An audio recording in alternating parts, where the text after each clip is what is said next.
A very good evening to everybody. How are you all? I wanted to make the grand entrance for Paul, but as you can see, where he was and where he's come from and where he is now, we won't say he's different, but he's adventurous. This man, 4 All-Ireland medals, former Footballer of the Year.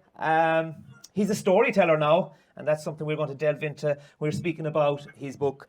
You ask any manager he played under, they'll tell you they wouldn't have won games without him. And the ones they lost, they probably blame Paul as well. But he's a great guy. He's a local guy. And I'll explain probably later why I'm here tonight. And it is about the woman he's dedicated this book to as well. But that's for later. So will you please give it up for the great Fanug man, Lixnar man, and that's Paul Galvin. Paul, you can grab that. And you can sit down, Paul. Will I sit down? Yeah, do, Paul. I have 2 mics. Paul, first of Do all, I need 2 mics? I'll do a Tommy Tiernan in it. How are you? I'm good. I'm wondering, do I need 2 mics? Yeah, You must be expecting sound bites. we're getting sound bites. You see, he was always very well. And I'll tell you a quick story about Paul. Just to get years ago, we were up in Páirc Uí Chaoimh and Kerry had, well, I won't say a bad day, but they drew with Cork, and at the time. A bad day, says Paul, but a colleague of mine with Radio Kerry went to Paul for an interview after the game, and I'll always remember, I'm sure Paul won't mind me mentioning it. Paul basically told him, put the mic where nobody would want a mic, because it was such, and it wasn't to do with anything, the game or anything, but the previous Monday on Radio Kerry, I think this fella, and Paul remember well, was having a go at Paul over whatever happened inside the white lines, and he probably got more airtime than he should. And Paul was having none of it. And the following week, anyway, there was a replay. And I went to Paul, anyway, and I said, where will I put the mic, Paul, before we do the interview? And he said, hi, Timmy, by now. He says, my mother is listening at home, and that fella gave me an awful doing, and she wasn't happy. So he was worried about the mom. You remember that well, Paul? I do. Yeah, so that was Paul Galvin. But, and I'll just mention it now, his mom, I used to work in other premises in town, and his mom visited me on a weekly basis. But that particular relationship, Paul, it was built on, after that interview, or the interview I did with you, and she came into the shop one day where I was working, she said, are you one of them as well? So basically she was protecting Paul, and I had to build that trust and that relationship with the great late Kathleen Galvin. And I think a round of applause for that woman, because we wouldn't have this man here today but for his parents.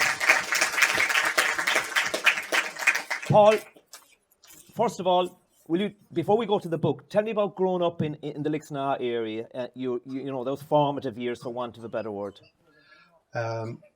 Yeah, it was fantastic. I suppose the big thing I look back now when I see and I think about Lixnar is the amount of educators and teachers actually in the parish. You know, we were very lucky, me and the lads, the Fitzmaurices and the Dowlings and all my buddies growing up. I suppose that's the thing I think of now when I think of Lixnar, the amount of teachers and all our mentors, our coaches, almost nearly all of them were teachers. So we had a great time coming up. We were very lucky in the club and in the school, in primary school. I personally count myself very lucky to come under the influence of the amount of good men and good people I met in Lixnar Boys School and Lixnar Hurling Club. Growing up as a young fella, like I say, a large majority of them teachers and educators, and we have I think a very high percentage of teachers in the parish. I think which is a great sign of the place. But from Fitzmaurice's to Dowlings to McAuliffe's, we got great mentoring and coaching. And you know, they were all competitors actually, all those teachers. When I think back, John McAuliffe in the boys' school, massively competitive, kind of put a sense of competition into us. And I think any of the boys who went to Causeway School would tell you that as well. Was such a competitive person. We all became very competitive as well from primary school. Then we came under the mentorship of guys like Willie Dowling, another very competitive man, Eamon Fitzmaurice Senior, Thomas Fitzmaurice, and on to Causeway School then. So Lixnar for me was great sporting place, but also a place full of teachers and educators, And that is our theme tonight in relation to the book as well, Paul. And I have read it.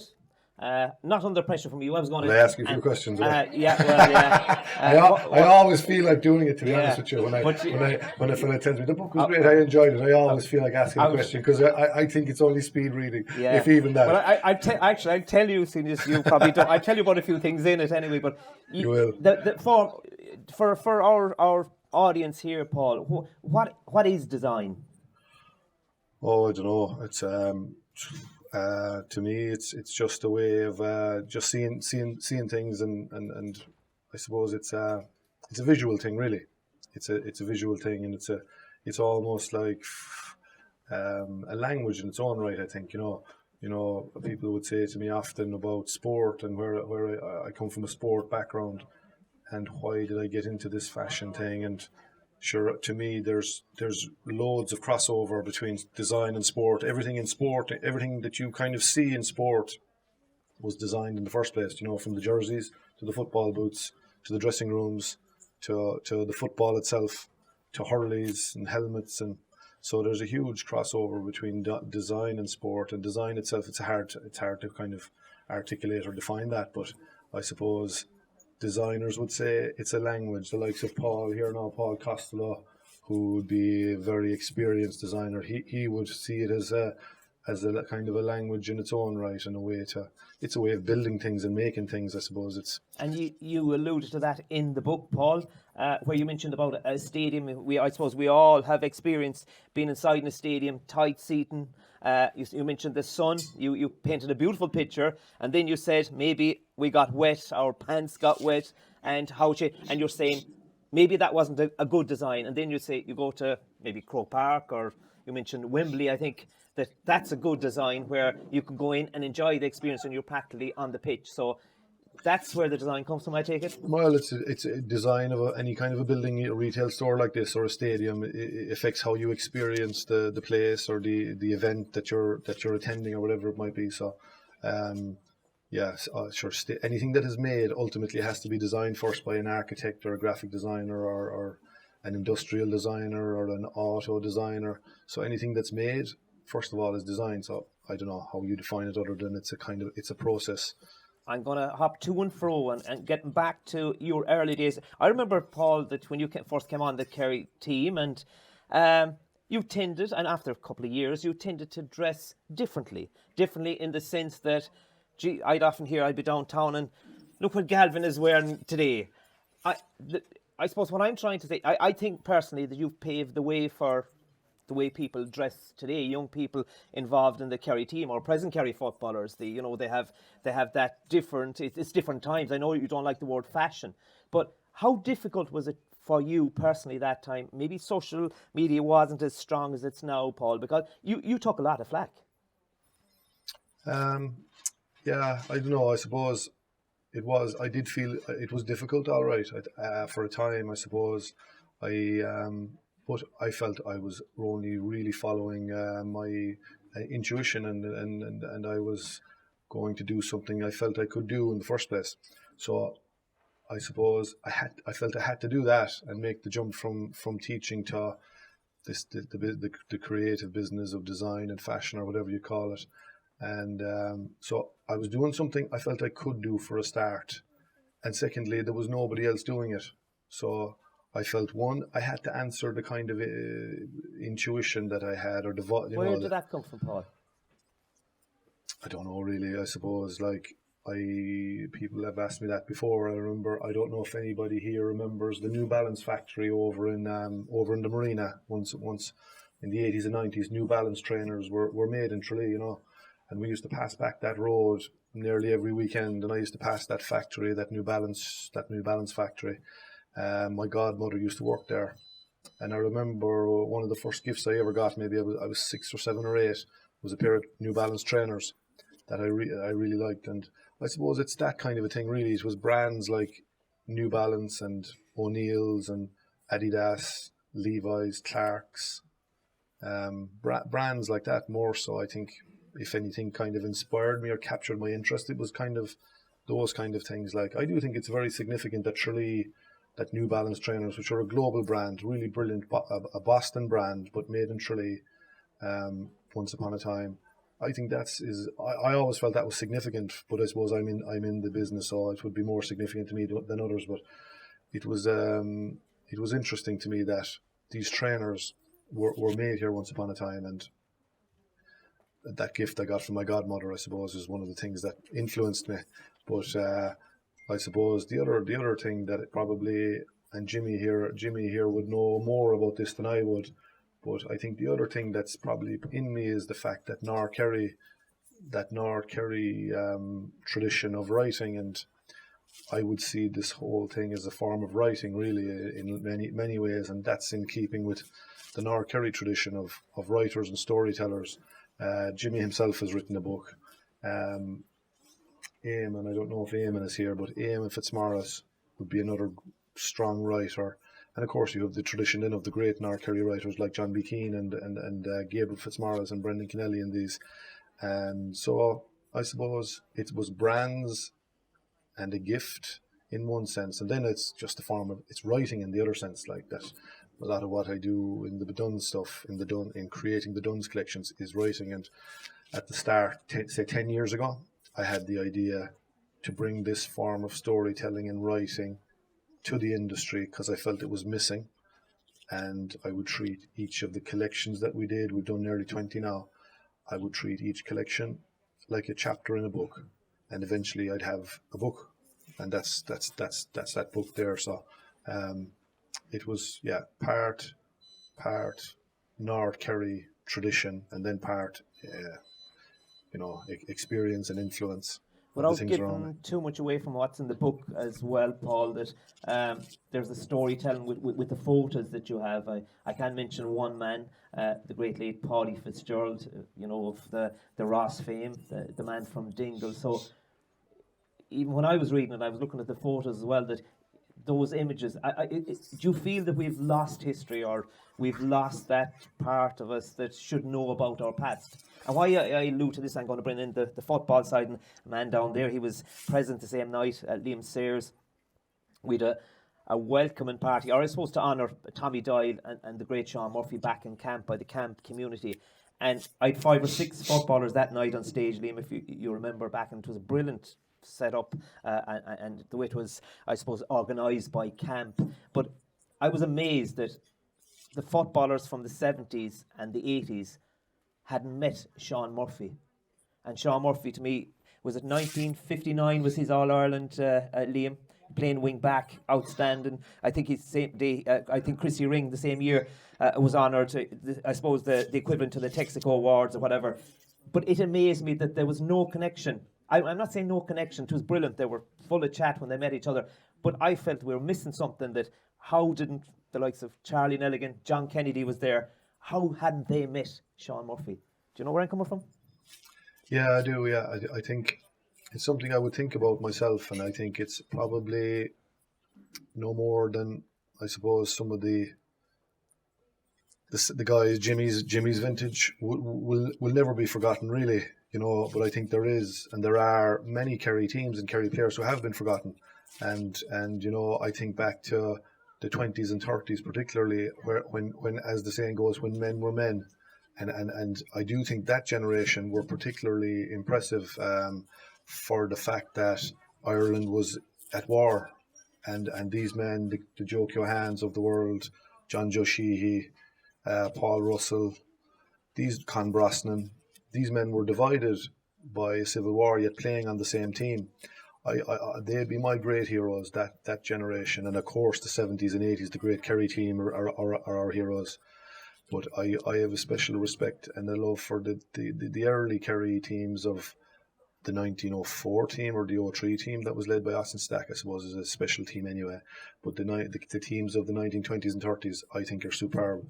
I try to put myself in their shoes, where they're by day serving in an army and having to carry out military duties on a weekday and play a match on a weekend. It's just I think it's a massive thing to try and understand and get your head around. And then you add to the fact that these men were on opposite sides of a civil war. I think it speaks volumes for the type of men they were. I think, and it's, you know, we had it easy for all our wars. At least our wars were against Cork, but not, and we weren't fighting each other. But I do think it's important to remember those guys, and I think they have been forgotten. I would ask a lot of young players about that generation, and they have been forgotten. But sure, listen, we'll all be forgotten eventually anyway, I suppose. But I think it is important to remember them, and that's interesting about Sean Murphy, a great man. I would have met Sean from time to time on Ash Street. I think he was a doctor on Ash Street, yeah. And a man whose name goes before him in GA circles. If you ever mention him to people of a certain generation, they have massive regard for him as a footballer, and his brother Seamus as well, of course. And you try to, looking back at those parents, it's lovely to look at some of those, well, all of them, the old pictures, the way people dressed it. And I think off air, you were mentioning to me, I suppose it's an easy, when we go out, or I came here casually tonight, I didn't know, I said, what way Paul Galvin wants me. You didn't care once I was happy with what I'm wearing. No different to Niall Botty O'Callaghan from, has all come all the way from Killarney. Jeez, we might get Niall now once we have him on the mic. A little bit. He wouldn't be shy in having us now if he had the mic.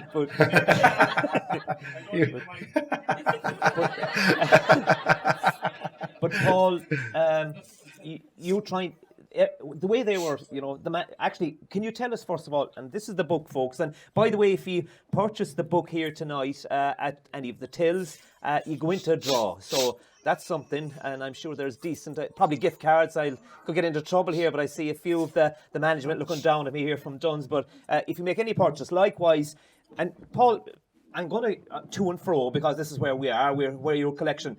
Can you tell us about all these wares behind you? It's the Paul Galvin collection, and well, you have a number of collections within the Paul Galvin range. That how did you get involved with the Dunnes Stores side of things? That was about 10 years ago now. I wrote my first book, and I dropped it into Dunnes Stores' head office to Margaret Heffernan with a little. You didn't just go to reception; you went to head office. I went to reception and head office. All right. And I dropped it into the front desk people gave it to Margaret, and she read my note, and she got in touch, and I had a lot of work done on the industry prior to that, and then in terms of researching the market and researching marketing and looking at what men's fashion was saying and what it was offering and the meaning it was offering and the education that, you know, it was offering or not offering. So I felt there was a gap in the market for somebody or something like this, and I was well armed, you know what I mean. I had made samples, and I had done my research, and so I was very ready. And Margaret read my note, and we met, and we started off from there. So it was a case of, you know, opportunity kind of presented itself, but I had a lot of work and research done prior to that, and I was able to stand my ground and show them what it was about, and we're still rolling along. We're still rolling along 8 or 9 years later, thank God. Were you nervous going in? I mean, it was a big step. You come from a teaching background, and obviously I know you did all your research on that. I'm not saying that, I know Emma Fitzmaurice, I seen coming in there now, that teachers can't do everything, but on the same time, it was a huge step for you, but were you quite comfortable doing it? No, I mean, I was uncomfortable in some ways, but I was bringing a lot of education with me anyway. I felt I would bring some education in the world of teaching to the industry, because I felt that was missing, and I felt there was storytelling and meaning missing from the marketing of men's clothing and that kind of a thing. So I was bringing essentially an education mindset into the industry. So I was sure of what I was bringing, and I was comfortable in terms of having a point of view and having a lot of research done and samples made up. And my friend down the corridor, down the lane my friend down in Milk Market Lane, Pat the Cobbler from Ballyhigh, you know, if you know Pat, working out of the half door. Pat was a man who gave me a good deal of help. I stuck my head in the door to him there earlier this evening. Pat's an expert in footwear. You know, Pat had remade everything I brought into Dunnes that time 10 years ago was remade, reused, recycled, repurposed, and Pat was one of the guys who helped me to resole old shoes, and so I was comfortable in some ways, uncomfortable in other ways, but I wasn't bluffing anybody. I was being honest, and I was bringing my point of view, and anything I didn't know, I didn't pretend to know. And I think that was the key, because if you bluff, you don't bluff people in Dunnes Stores because they're too smart, and I never tried to. but they're great people in the business, and you lean on their expertise. Muriel, one of the buyers, one of the head buyers in Dunnes, Stephen Crowley does a great job here in the store. So the buyers and the marketing people and the shareholders, don't bluff them. Bring what you have and let them bring what they have, and you build it together. Have you a fear of failure? I remember back pre 2009 All Ireland, and you did one of your few interviews, and you said that losing wasn't an option. Do you take that into business as well? Yeah, I would be certainly like. I think the mindset of a sportsman. I think you that's just in you, I suppose, and you bring it, and I bring that probably into the business side of things as well, where I definitely want to be the best at this, for however long I'm doing it, and to be somebody that can be regarded as knowing what he's talking about when he's doing something. And I feel I've learned a lot along the way from the good people around me, and I'm great to ask questions. And I'm great to be very honest about what I know and what I don't know, and I never bluff. And it's a great way to learn, and it's a great way to gain trust. And I certainly would have a fear of underperformance or not performing. It would hurt me on a Monday now to look at a sales report and to see if things were going poorly in a certain area. That would bother me. I would act on that straight away with regards to communicating with buyers or whoever it might be to see what we can do and what action we can take to improve things. But I think that's a healthy mindset, and it's like. Did you get that from football, Paul? Can you remember your debut for Kerry seniors? God, I'm not. I was never clear on this, to be honest with you. I think AM Was it against Cork, lads? No, I actually think it was in London. I actually think it was in Ruislip. I swear I made my first debut, I think, against London. Imagine Kerry played London in a league game, actually, in one of the years. Somehow, some way, I'm sure that happened. And I think that was the first day I ever put on a jersey for Kerry for a few minutes. And to create the history, Paul, was there a knowness, just like you mentioned Jimmy, famous captain from the 80s as well, with that Kerry's golden years. The minute you put on a Kerry jersey, there's responsibility. There's you're following a great line of tradition. Did you feel that at such a young age? Yeah, I did. I was very aware of it, and I was always aware of the importance of it, and the responsibility was good for me, even though I probably stepped out of line a few times, and I always In what needed. way, Paul? Well, like we'll say there was. You know well the ways now. Go on. What do you want me to say to you? But but I was always very aware of the responsibility, and then of course there were times where I felt I didn't live up to the responsibilities, and I would have taken that very badly. But I needed a sense of responsibility from a manager. That's why Jack was great for me. Jack gave me a lot of responsibility, and I needed that. I needed to feel like there was a lot riding on what I was doing, because it gave me great focus. And if I felt that I wasn't as important or that I didn't have a big role, I was not as effective. But I was very aware of the responsibility. I needed it. I needed it to keep me between the ditches, as they say. And I thought it was a great thing. I thought it's a blessing altogether to be a Kerry footballer. I think from the point of view of that responsibility and the expectations of Kerry people, I thought was always a gift, and I thought it was always. I always found it great anyway, on a personal point of view, to know that there was a lot of expectation and pressure or responsibility riding on the performances, and the necessity to win was great for me. In Jack's book, he mentioned he had go-to players. He identified Tom O'Sullivan, Tomas O'Shea, Darragh O'Shea, and yourself. I suppose when you call it war, Paul, when you go to war, you need warriors, and he knew that if Kerry were on their back foot, he needed players like he to do something. Is it a fair description to describe you as a player that lived on the edge? I suppose so. That was like, I think that was the way the game. Yeah, that was the way I was. No doubt about it. And like, The game at the time was very competitive. Like, it was a very, very competitive time. The mid-noughties, the early to mid-noughties was really competitive. And I feel it's bubbling up again this coming year and the next couple of years to get that competitive again. But it was very competitive. So my kind of the context to getting into that team, I think, is always instructive in terms of like how I went about it as a player, because I was there in 2000 and I watched the 2001 Meath game from the Cusack stand. That was a very destructive kind of a Meath performance, very physical, very aggressive, and they took it right to the line and over the line. I thought, watching it that day, I thought Meath really went to the very edge that day against Kerry. I watched the 2002 final on telly. I thought Armagh went really, really to the wire with Kerry that day. And then I was right on the Hogan stand sideline for the 2003 Tyrone game. And I saw that whole melee, that famous melee that they keep showing on that time that Tyrone went after Kerry. I witnessed that at first hand. So I made my decisions there and then.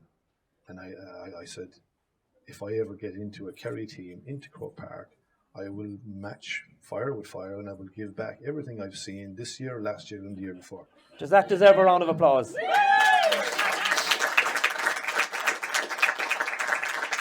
Paul, does a player have to have that in him, or can he be trained to do that? He got to have it in him, doesn't he? I don't know. Like, I mean, I was lucky. I came from Fenwick too, so we grow it up. We grow that stuff in Fenwick. So it was. I was massively lucky for my influences. Like Jimmy. Jimmy was a big influence for all of us. I remember the first time I laid eyes on Jimmy. You speak of influences now. I'll tell you, this was an influence on a football context, but also he was wearing an Adidas tracksuit. I could tell you right now. I could tell you exactly what he was wearing. An Adidas tracksuit, a shell suit. Shiny enough now, and a pair of Adidas boots. I remember his boots clearly. They had big high tongues on them. They were a black boot with a navy, with a purple orange Adidas stripe and a big tongue. And Jimmy was the first man, of course, that left. Well, he wasn't the first man, because we had a man in Fenwick won an All Ireland in 1926, on the 1926 team, Paul O'Sullivan, I think, and then Jimmy, and then Eamon Breen, and then of course Eamon Fitzmaurice. And Eamon was a massive influence for me as well, a huge influence for me. But and we had Enda, and we had Morris Carden as an All Ireland as well. So I don't know, Tim, to answer your question, do you have to have that in you? But there was no shortage of it out around Fenwick anyway, I can tell you. When my Fenwick team took the field, it was danger. It was dangerous stuff at times. Paul, what every Celtic Cross is sweet. What was the sweetest All Ireland you've won? Is there one that you'd say, I was really, really happy there?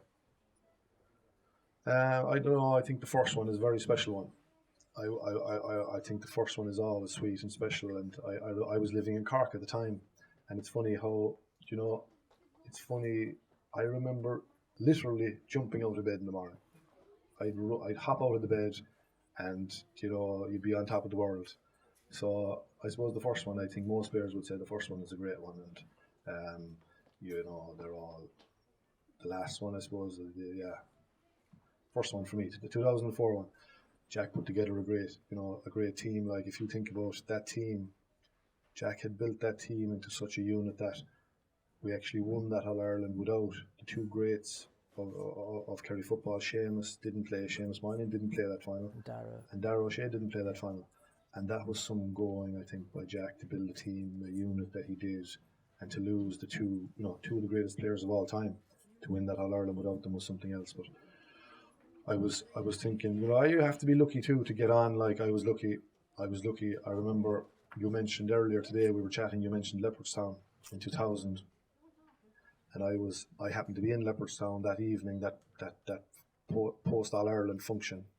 Eamon had won his second, I'd say, or his first maybe, and we were all out in Leopardstown anyway. And at one stage of the evening, I was going into the bathroom.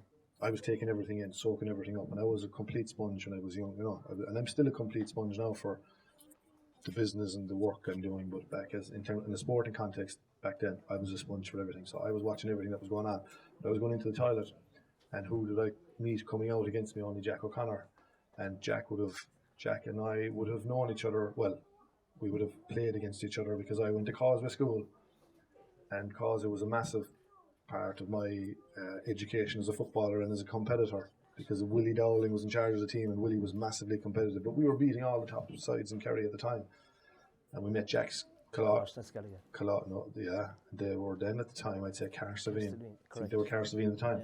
But we had met Jack's Carsavine in a number of finals and we had beaten them. But I suppose Jack must have spotted me anyway, because I was going into the toilet and Jack was coming out, and he spotted me and he called me and he said, "Paul, it's there for you. Keep going." And I got such a kick. I got such a lift from that. I asked Jack about it subsequently, and he didn't actually remember it, but I never forgot it. And it was just a great,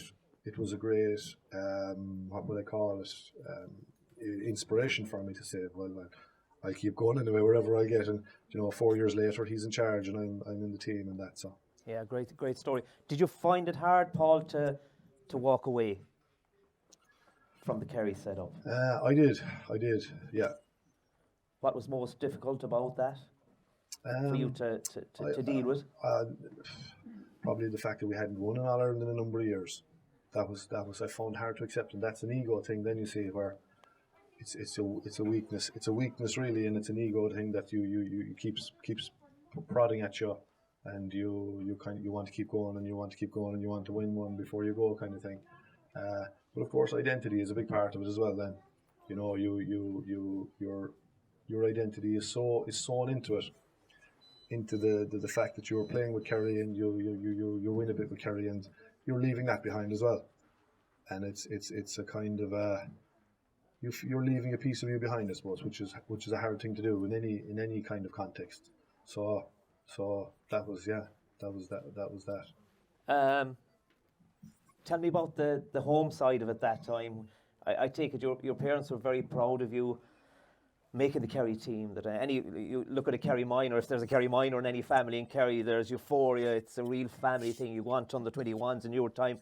What did it mean to your mom and dad and your brother down there and your whole family? What did it mean for you making a Kerry team? What did it mean to your family?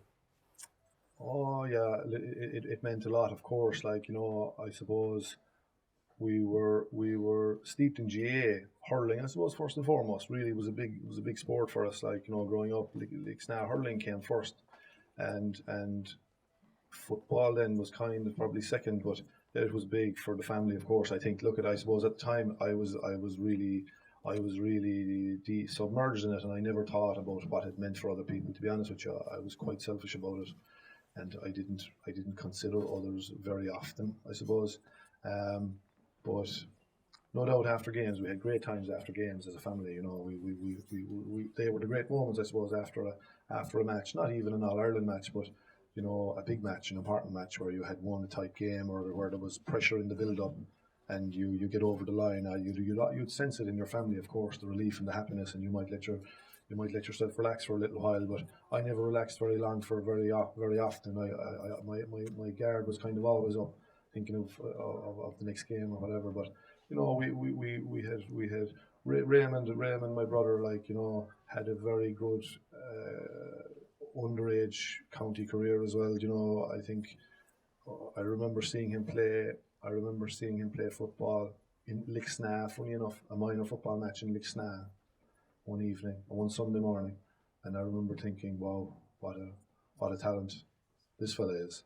It was my first time seeing him. He was minor. He was 16 or 17, and I thought he really has something, And he has his All Irelands as well, with Kerry schools, and played Kerry minor, and played Kerry 21, and won an All Ireland club. So great deal of achievement on Raymond's side as well. And mom and dad were very proud. Your mom was football mad. Yeah, absolutely. You mentioned the word selfish there, Paul. Selfish in the sense that you had to be focused. Do you have to be selfish to make it in business and as a sports person? I don't know. I've been thinking about this of late. My wife has asked me this question of late. I haven't been speaking to Louise now, by the way. She didn't tell me to ask you that question. She asked me that question lately, and I suppose, I don't know. It depends. I don't think, maybe you don't. I don't know.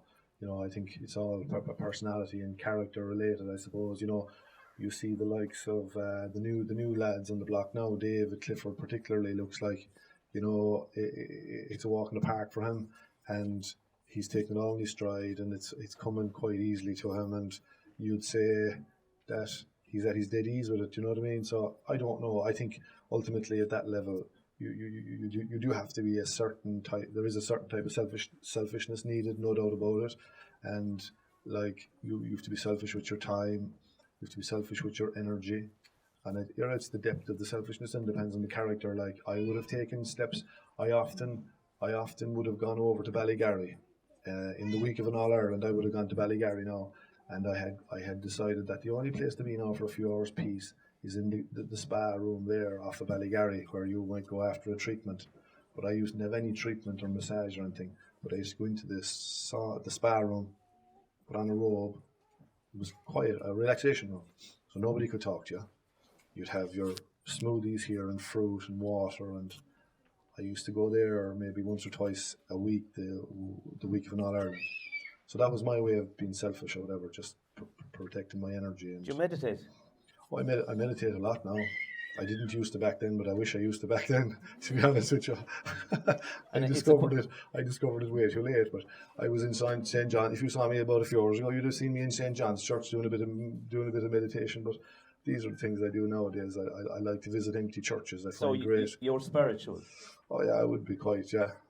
It's been. Yeah, I think Can you it's tell us a important. bit about that, Paul? I can't. To be honest with you, I can't. My mother's advice a long time ago. And that's where I was coming from. Yeah. My mother's advice a long time ago. Without, what did she say to me one time? Without God on your side, you have nobody. And you know, I took that on board.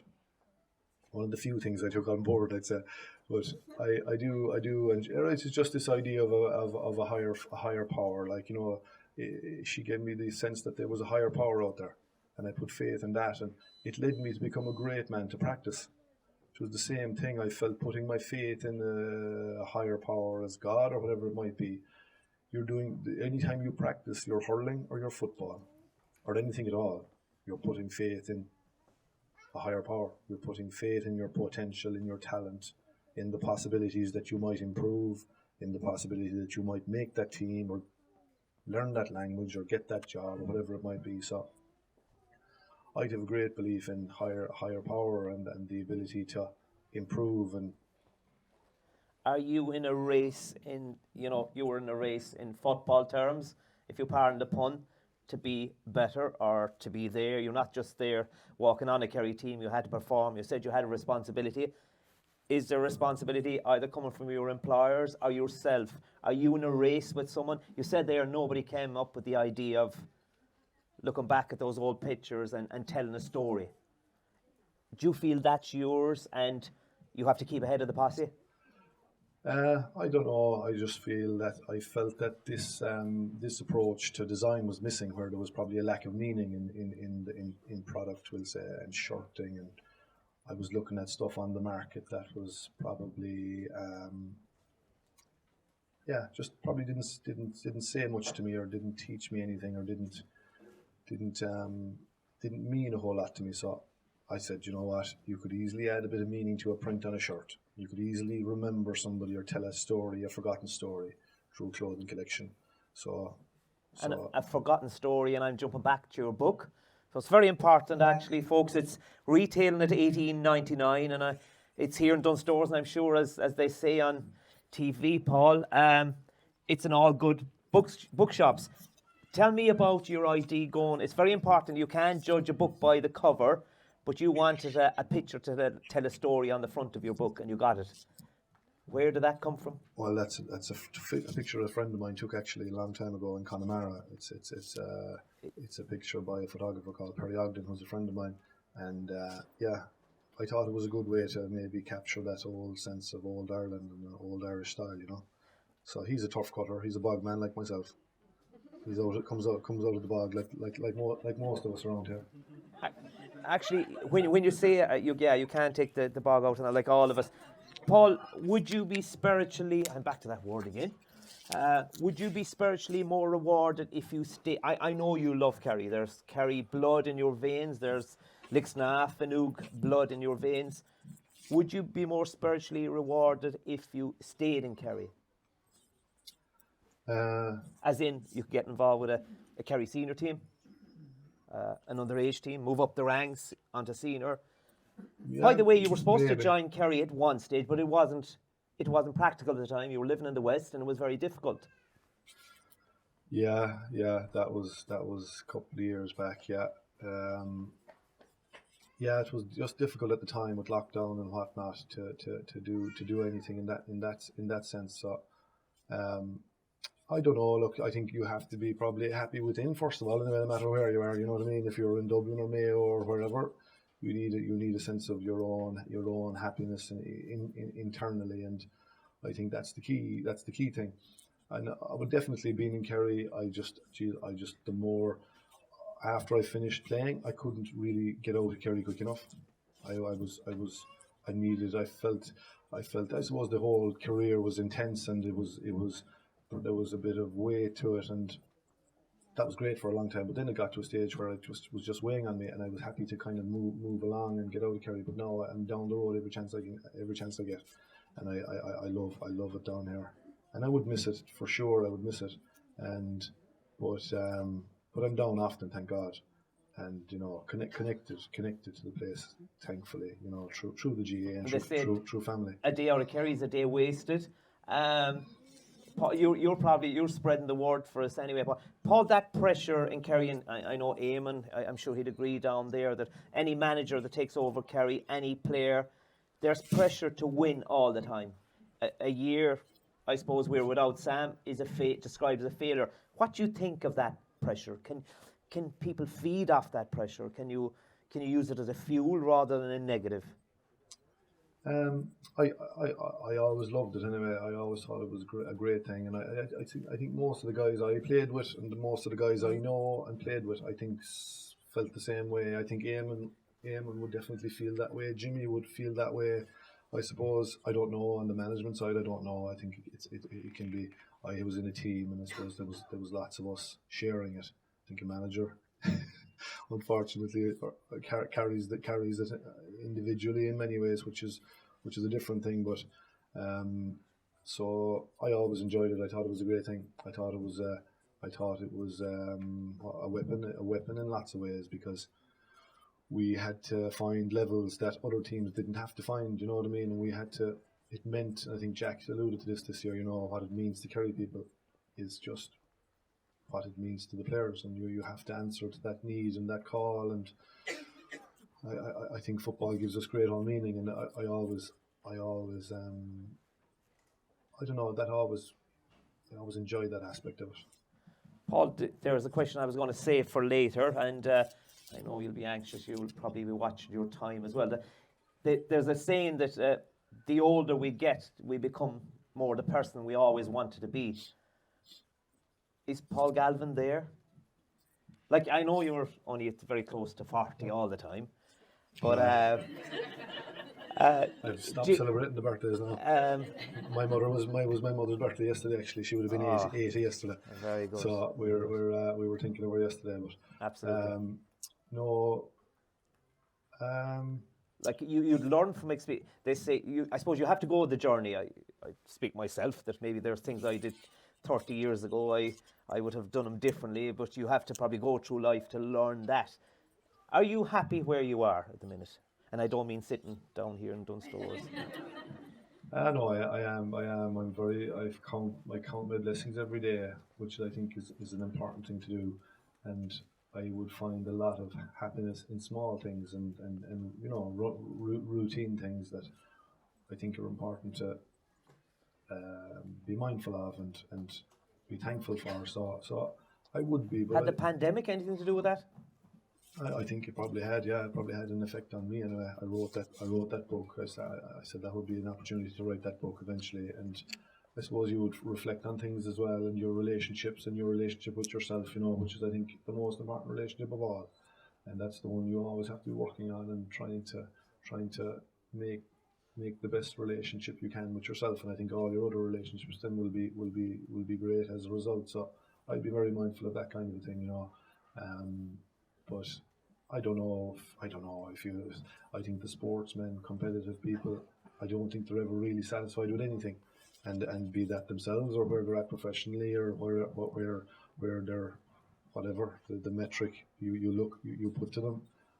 The competitive people are rarely kind of satisfied, and I'd be a bit like that myself, but I try to I've good things in my life. I must say I'm very lucky in my life, and I have good people in my life.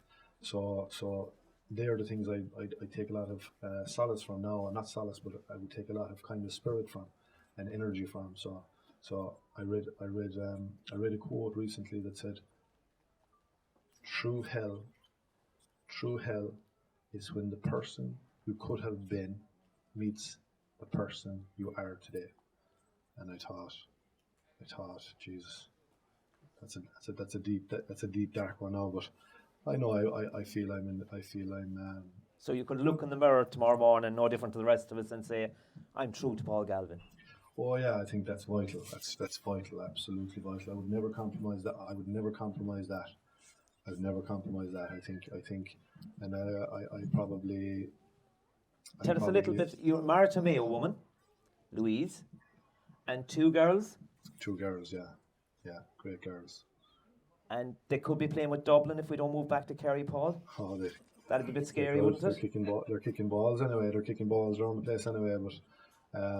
But that obviously changed your life. Yeah. Meeting Louise and having the kids, you settle. Oh, you do. You learn quickly. You learn quickly to settle, and you learn quickly about how where you come in the scheme of things, and your own sense of self-importance isn't long taking a passenger seat. So, no, I've surrounded by three women now, and taking a lot of energy, but fatherhood's a game as well. Fatherhood's another one that you have to perform at. You have to be your best father, and I would, over the last number of years, have put a lot of focus on that part, and being a good father, and that's time consuming and energy consuming in its own way. A few quick fire questions. Who was the best footballer you ever played against? Yeah. I don't know. I think Peter Canavan. I saw a video of Peter Canavan recently. I thought he was an amazing footballer. He was so tough, beautiful balance, 2 feet, could play any way you wanted it. And I actually happened to mark him. Actually, funny enough, I marked him briefly in Killarney in the league game back in 2002 when I was a defender, and I was actually marking Brian Dewar, but for a 45, it was a bit of a switch up, and I ended up on Canavan, and I'll tell you, it was an eye opener. I got a very quick lesson as to how tough he was, because I was getting in his personal space, shall we say, and he wasn't long letting me know about it. So I thought Canavan was a special player. Michael Donlan was another player I really liked, and I think you could pick any few of the current Dublin players. James McCarthy, Brian Fenton, I think have to be in the conversation as well. You used to get close up and personal with a lot of players. Owen Cadigan got to know you. Noel O'Leary. It always seems to be Cork. We always remember those Cork, be it a Munster final or a Munster semi-final. Does Cork, if I'm allowed to use the word, bring out a different type of animal in a Kerry player? They did back then, for sure. Anyway, I think definitely for me that was a game.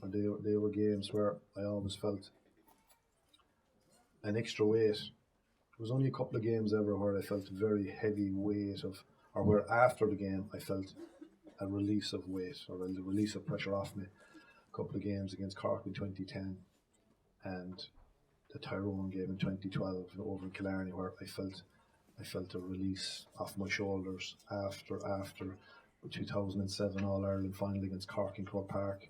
I felt a weight lift off me after that game.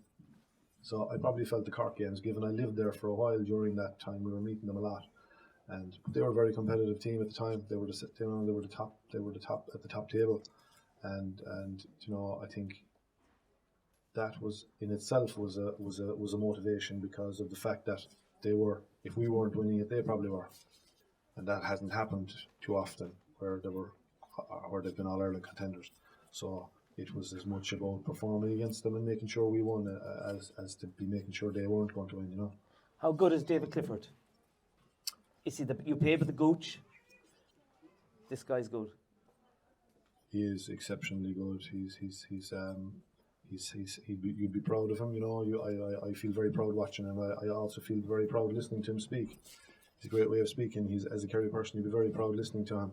And I mean, it's like computer game stuff at the moment. It's like he's been sent here to change football and to turn football upside down, and that's just been phenomenal to watch. But I think the big challenges are probably ahead for him, and I think next year will be that. I think next year will be a year where he'll really see, I think, a very competitive landscape in terms of the championship, and I think probably the supply lines that are feeding him, I think, will be heavily bombed, and I think he'll probably encounter a lot of stuff next year that he has not encountered up to this, and might be learning. You might have a learning curve next year for him maybe, and other fellas might come through and step up where he's been maybe managed, or the supply lines to him are being hit heavily, and he's not as effective or as influential maybe. I don't know, but young man with the world at his feet literally. So we keep producing them somehow. How we can keep producing these types of players is just fantastic. I think from my point of view anyway, to produce, and his brother, I think he deserves. I think his brother's another special player.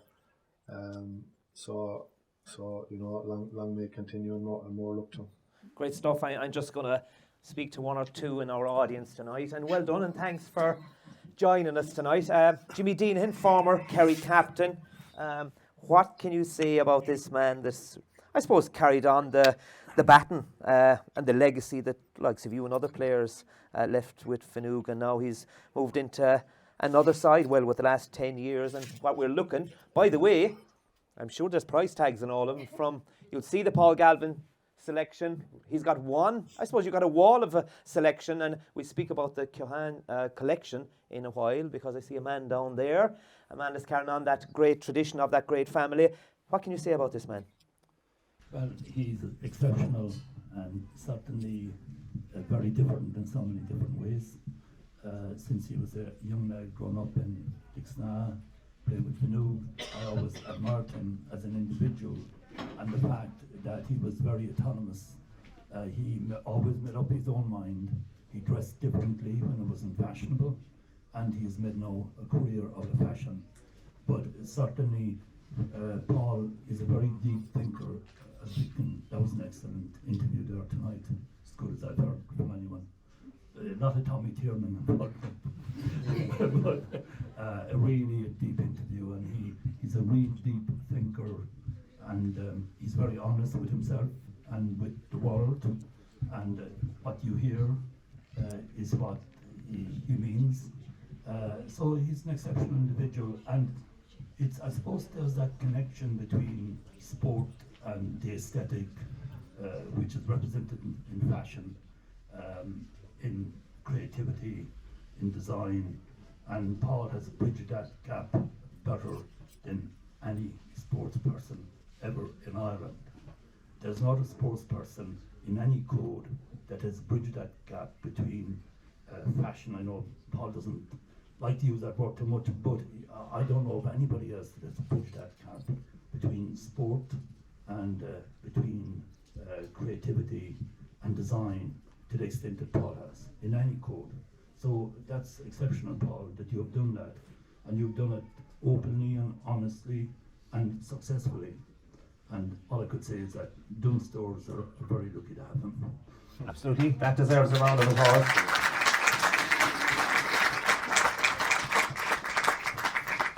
They've joined us from Killarney as well. Niall, I don't want to tell all the stories about Paul Galvin. Move on. He was always afraid I was going to come to you tonight, but you've worked very closely with him when you were inside the Kerry camp. What was he like inside there? Because he's telling me so much, but he's not telling me everything. Well, first of all, anyway, I'd like to say that the poster behind him is photoshopped. It's about 30 years older. No, I was in the dressing room for a lot of years, and I count myself privileged, because fellas like Aidan, fellas like Paul, they are friends of mine. But I've seen what Paul or all of these guys have had to do to get to where they were, or to get to where they are. It's a huge credit to them and their families as well, the support. But what you don't see with Paul is the crack. And my God, he was involved in the middle of all the trouble inside the Kerry dressing room. He was in the middle of all of it. But competitor-wise, oh my God, the competition, he drove levels. Himself and Marnie used to take chunks out of each other every night at training. And they set a standard, and you had to live up to that standard to be in a Kerry team.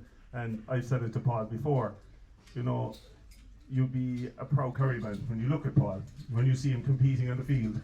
I've been probably, even in Croke Park, standing on the sideline, I can feel that energy when you're 5 feet away from a tackle. Or when there was one incident in Croke Park where Paul was going for a ball and there was a fella teeing up on him. And I said, oh, he's dead here. My God, did he just put the head down and go straight through your man? You know. Is that a Fanook thing, I wonder? No, it's not. It's a Paul Galvin thing. I think he can pass the buck all he wants at times, but and Fanook is a great place to live. But you have to be a leader, and he is that. He was that. He passes the buck a lot and kind of gives it over to somebody else. But you know, when you're playing games, you go for the head of the snake. They always say go for the head of, or hammer the hammer, as Eamon used to say. He was always the hammer, like they were always coming for Paul. He didn't mind to bring it on. Huge respect for him, even though there's absolutely, and I'll say it to the Dunnes people because he's not listening to me, there's nothing to fit the fat fellas like me. Like. I haven't seen my niece since I was 12, but I can't fit into anything here. Like. I'm sure you can speak to the powers to be in there. Look after the great Niall O'Callaghan of Killarney. Well done, boy. Now I have his former manager down here, and likewise his former club colleague. Eamon, thanks for coming here tonight. What can you say about this man? Did you always see that even when he was aside that there was something this man can chase and he can make a success out of it? Yeah, look, absolutely, Tim. I think, obviously, if you want to interview his sister Tina here, my wife, she'll give you the real inside track. But yeah, look with Paul, I think we're all, in terms of locals, and obviously I'm part of the family now, we're very proud of him. You know, the sport part of it, you've covered as well with him there tonight, is a huge part of his life, and I was lucky enough to be on most of that journey with him, with Lixnav, Finuig, Field Rangers, UCC, Kerry, with great times and great adventures. But I think it's what he's done, why we're here tonight, in terms of what he's done in design. Jimmy mentioned it there, is incredible. He's a normal guy from North Kerry who was teaching over in Killarney, and he had the vision and the determination and the know-how to go after this. I'm not sure how many people would think of taking their new minted autobiography to Margaret Heffernan and putting in a note that obviously impressed her, and then, you know, I know when he'd meet her he would impress her. I think his style of design is very appealing in terms of the stories that goes with it, and the nature of the collections as well, that they're cool, I suppose, if you're allowed to say that word. I don't know if Paul had approved that now, but the other thing is, I think that his book is just brilliant. We were lucky enough to get away for a week there recently, and I read it.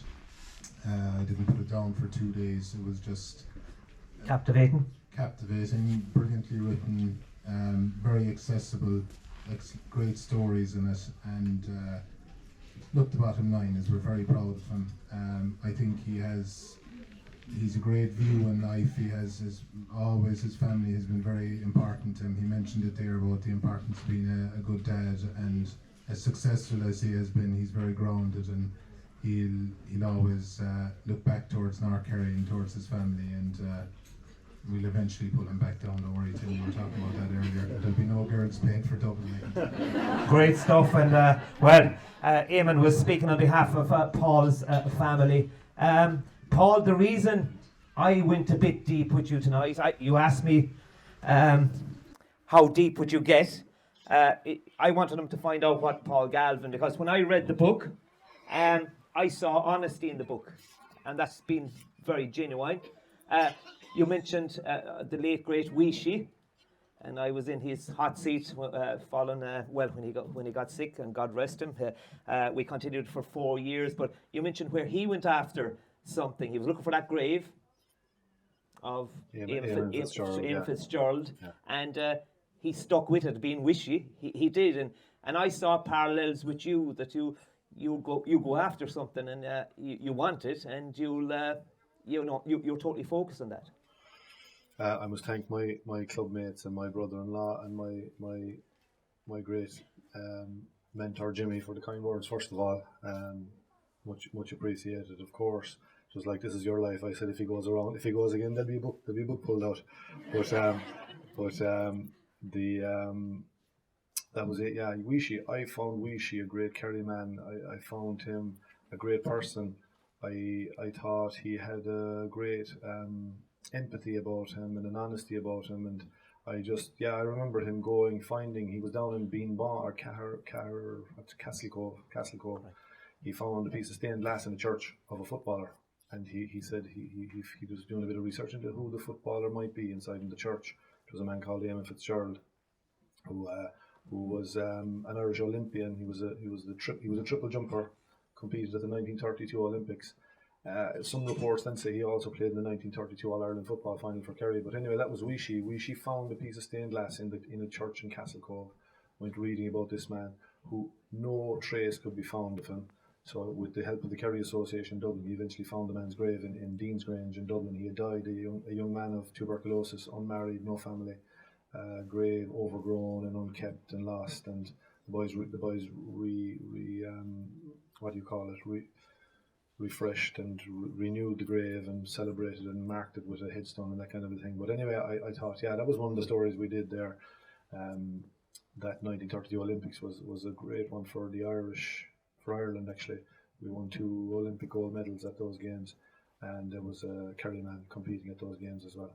But Weeshy was a special person, I thought, Would you mention some of your collections, the one that you have completed and the ones that are still there? The Cohan collection is huge, and it's, from what I'm hearing from here, the staff here tell me, it's moving quite well in a positive way. Oh yeah, that's the one I've done as well, yeah. So I see Carol down there. Carol will be a son of Joe Cohan, former Kerry player of the 20s and 30s, who I thought was a very significant figure for Kerry football and Kerry people. And I think represents a generation like John Joe Sheehy. So you have up the top of Clash there, you have Joe Cohan roundabout, you have the John Joe Sheehy Road, and you have Austin Stack Park. It's a part of town I love. And when you look beyond that, the fact that Austin Stack Park is not just a stadium, it is named after Austin Stack, who was a great Kerry man. John Joe Sheehy Road named after John Joe Sheehy, and Joe Cohan roundabout named after Joe Cohan. These are very significant figures in sport and in politics and in military, Irish military history. So Tralee is a great town actually from that point of view. It's very historic, very rich in his history. And I'm far from the historian now. My Eamon Fitzmaurice now would be the man to talk to properly about this stuff. I only know what I've read and researched really. But I see Carol down there, a great John Mitchell's man, and his father Joe Cohan was a great John Mitchell's man and a great Kerry man as well. Will you ever go into management again, or is it always in the mind? I know, I suppose you're contracted to Dunnes, and I suppose that's so time consuming, but I'm sure that you have to have a life outside of your profession as well. Is Paul Galvin hungry for, to get back? I don't know, Tim. It's hard to say really. I don't know. It was something I enjoyed doing for the short time I did it, and I actually got some great results and feedback and all that, and enjoyed aspects of it. But it's challenging. It's hugely time consuming, and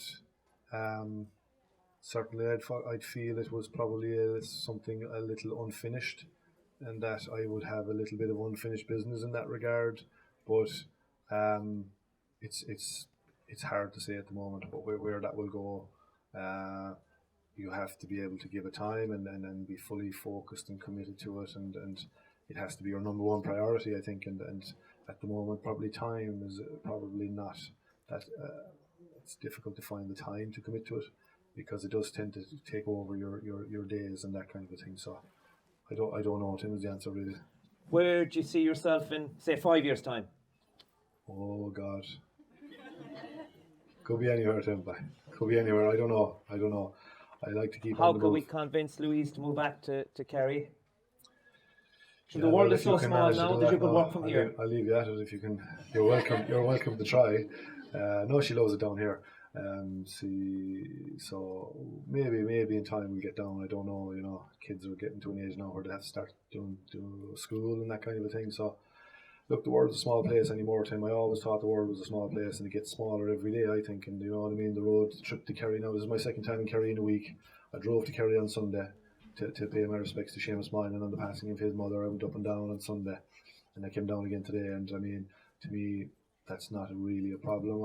I do think the world is getting smaller and smaller, and the road to Dublin is getting shorter and shorter. So, I mean, I do think in 5 years' time, I think genuinely the world will be a much smaller place.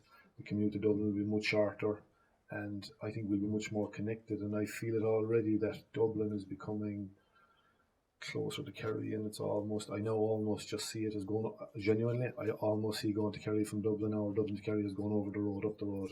I don't feel that.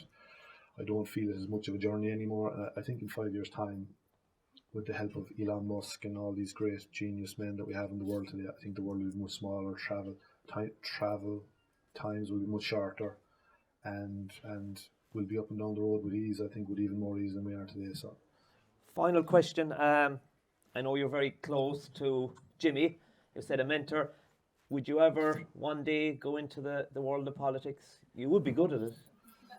well, I'll tell you now, it's funny, we were here earlier and myself and Frank Wilter were chatting, and you know what, Frank had an idea for me now to go into politics as soon as possible, but I won't be doing that anyway, I can tell you. No, I've enough on my plate now. Jimmy, we'd be very proud of Jimmy's political career, no more than his sporting career.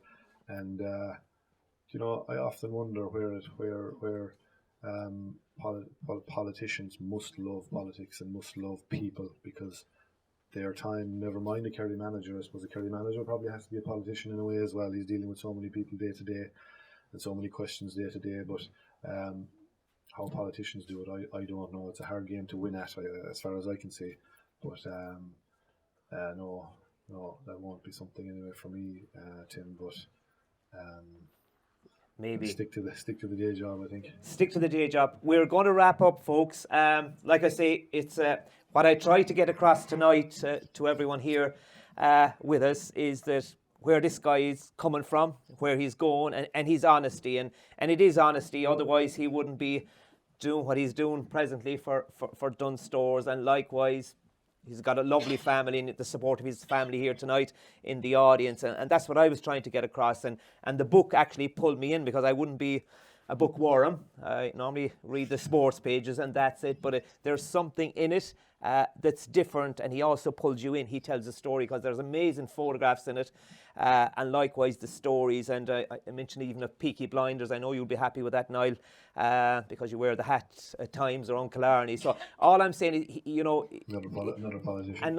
Another politician, yeah, absolutely. Your man knows to talk to about politics. No point. Well, that's one thing there'd be no point taking on Botty anyway. Mr. Popular. But the Botty, I must mention Niall, who's you know a great friend to me over the years, great friend to the Kerry football and Kerry teams and Kerry players on a personal level. Not just what he brought to the group, to the energy he brought to dressing rooms and buses and meeting rooms and just around the place. Very special guy, Niall.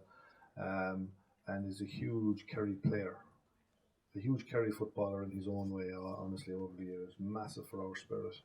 And the guy, you could go to about anything, for anything, you get the same reception, the same smile, and the same can-do energy. Fantastic Kerry man. Great stuff. And finally, the reason I do a bit with Radio Kerry, as you know, and when Paul asked me to do this tonight, and I couldn't say no, because he said, and you remember our first phone call, Paul, in relation to this, is that my mother was very fond of you. And for her alone, I'm delighted to be here tonight. Like I say, I used to see her on a weekly basis. And Paul, I have to say, no different she'd have for Raymond and all her family, Tina down there, that she had your back. And that was, and that's how I got to know her. And all I'd say is, and I wouldn't know your dad well, but the apple hasn't fallen far from the tree. She protected you, and I can see you doing the same with your family, and it says all about you tonight. So give a big round of applause for Paul Galvin.